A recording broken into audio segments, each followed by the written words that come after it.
ఎన్నికల్లో నెగ్గడానికి ED, income tax, సిబిఐని వినియోగించినట్టు ఇప్పుడు ఢిల్లీ పోలీసులను నా మీద ప్రయోగం చేస్తున్నారు. ఢిల్లీ పోలీసులను ప్రయోగించడం వల్ల తెలంగాణ రాష్ట్రం, తెలంగాణ సమాజం భయపడుతుంది అనుకొని తెలంగాణ ముఖ్యమంత్రిగా దళితులకు, గిరిజనులకు, బలహీన వర్గాలకు అండగా నిలబడకుండా మీ ముందు లొంగిపోతానని ఈ ఢిల్లీ సుల్తాన్లు ఎందుకు అనుకుంటున్నారో నాకైతే అర్థం కాలేదు.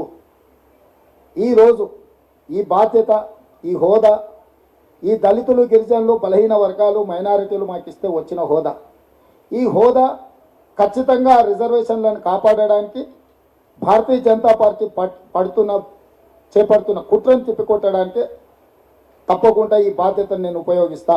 ఈరోజు మీడియా మిత్రులకు క్రొనలాజికల్గా కొన్ని విషయాలను మీ దృష్టికి ఈరోజు మీకు ఇస్తాం.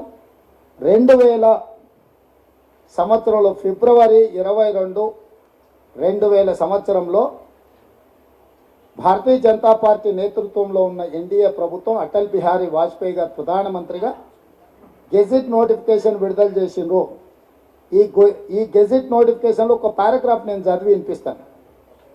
Whereas the national agenda for governance contains a pledge that a commission shall be appointed to review the Constitution of India in the light of more than 50 years of its working and make suitable recommendations for any possible changes, and this pledge was affirmed in the President's address followed by a motion of thanks from the both House of Parliament.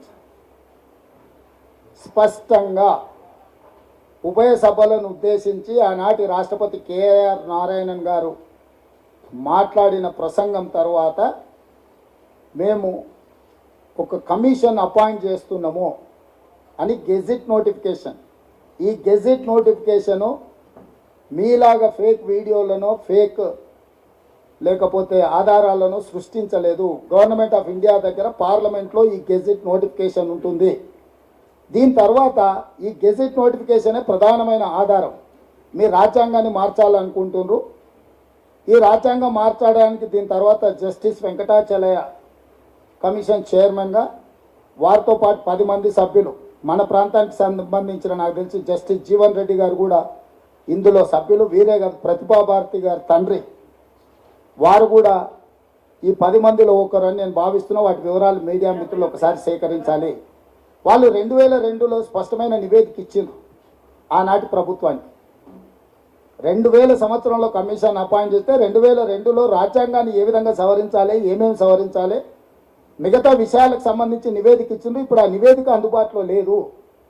ఆ రోజు ఎందుకు రాజ్యాంగాన్ని సవరించలేదంటే 2004లో ఈ దేశ ప్రజలు shining India అని NDA ఎలక్షన్కి వెళ్తే ప్రజలు తిరస్కరించి యూపీఏ 1 శ్రీమతి సోనియా గాంధీ గారి నేతృత్వంలో కాంగ్రెస్ పార్టీని అధికారంలోకి తెచ్చిండ్రు. కాబట్టి ఆనాడు రాజ్యాంగాన్ని మార్చే ప్రమాదం మనకు తప్పింది.